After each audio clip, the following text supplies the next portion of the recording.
حضرت سعید بن مسیب کہتے ہیں میں دیوانہ بن کے مجنون بن کے اندر گھس گیا. یزیدی فوجیں سمجھی میں دیوانہ ہوں، شاید پاگل ہوں، مجھے انہوں نے تکلیف کوئی نہ دی. فرماتے میں نبی پاک کی قبر کے ساتھ ٹیک لگا کے بیٹھا تھا، زور کا وقت ہوا تو میں رونے لگ گیا. اب میں نماز کیسے پڑھوں گا، اذان کا کیسے پتہ چلے گا؟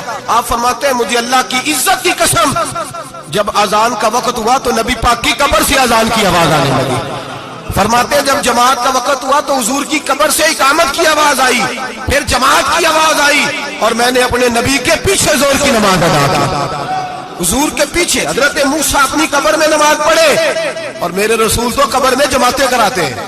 حضور جماعتیں کراتے. ہم تو مانتے ہیں رسول اللہ کے غلاموں کو، ہم تو مانتے ہیں صحابہ کو. ہمیں حضرت سعید بن مسیب بتا گئے ہیں کہ جو کہے تجھ کو مردہ وہ مردہ ہے واللہ، تو زندہ ہے واللہ، تو زندہ ہے واللہ، تو زندہ ہے واللہ. میری چشم عالم سے چھپ جانے والے